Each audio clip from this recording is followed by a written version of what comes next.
Hello everyone, welcome back to my channel. इस video में हम लोग डिस्कस करने वाले हैं the very famous difference between macro and micro economics. ये क्वेश्चन बहुत ही ज्यादा फेवरेट होता है, हर एग्जाम्स में पूछे जाते हैं, चाहे आपका क्लास 11th हो चाहे क्लास 12th हो, दोनों। और जब भी हम लोग कॉमर्स की पढ़ाई स्टार्ट करते हैं तो इकोनॉमिक्स में स्टार्टिंग में तो ये समझ में आ जाना चाहिए कि माइक्रो और मैक्रो में डिफरेंस क्या है। तो चलिए देखते हैं। अगर कि आपका क्वेश्चन आता है 5 मार्क्स का क्वेश्चन आता है, अगर आप 5 पॉइंट्स लिखते हैं तो बहुत अच्छी बात है, लेकिन 4 भी लिखेंगे तो चलेगा, लेकिन 5 पॉइंट्स लिख सकते हैं। तो अभी इसमें मैंने 5 पॉइंट्स दिए हैं, बहुत ही बेसिक है, बहुत ही इजी है और आसानी से याद हो जाएंगे। सबसे पहले डिफरेंस जब भी पूछा जाता है, एक आप बेसिस तो डालना बहुत जरूरी होता है, क्योंकि बेसिस से आपका आंसर एकदम क्लियर लगने लगता है। ठीक है, तो बेसिस डालना बहुत जरूरी है। स्टार्टिंग करेंगे बेसिस मीनिंग से। मीनिंग या डेफिनेशन तो बहुत आसान होती है उसको डिफरेंशिएट करना। मीनिंग ऑफ मैक्रो इकोनॉमिक्स और माइक्रो इकोनॉमिक्स एक बेसिस हो गया। मीनिंग में लिखेंगे कैसे? मेरे को पता है कि सिर्फ माइक्रो इकोनॉमिक्स इंडिविजुअल यूनिट से डील करता है और जो मैक्रो इकोनॉमिक्स है वो एग्रीगेट से डील करता है। तो कैसे लिखेंगे? Micro economics is that part of economic theory, वो एक थ्योरी है which studies the behaviour of individual, जो स्टडी करता है behaviour of individual units of an economy. पूरे इकोनॉमी में जो इंडिविजुअल यूनिट्स है उनकी स्टडी करता है। उसके बाद सेम आ जाएगा मैक्रो इकोनॉमिक्स के लिए भी, स्टार्टिंग की 2 लाइनें सेम होंगी।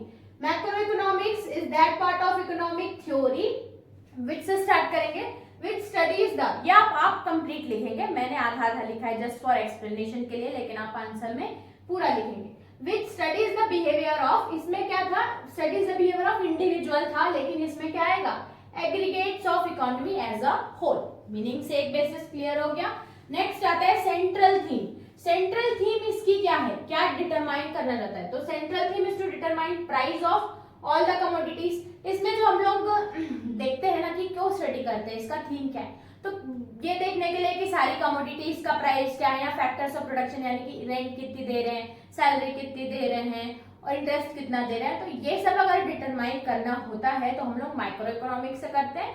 लेकिन इसका जो है तो लिखोगे central theme is to determine income और एम्प्लॉयमेंट लेवल। अगर हमें देखना है तो we will go for macro economics. तो सेकेंड डिफरेंस भी क्लियर हो गया, ये सेंट्रल थीम है और इसकी central theme price of a commodities या फैक्टर प्रोडक्शन, इसकी इनकम एंड लेवल। उसके बाद बेसिक अजम्पशंस, मतलब इसमें इसको पढ़ते टाइम क्या बेसिक अजम्पशंस किए जाते हैं। तो जनरली माइक्रो इकोनॉमिक्स में ये सोचा जाता है कि जितने भी वेरिएबल है मैक्रो में, जैसे कि वो इनकम, एम्प्लॉयमेंट हो गया, नेशनल इनकम, वो सारे कांस्टेंट है, सेम है, ये हम अज्यूम करके चलते हैं।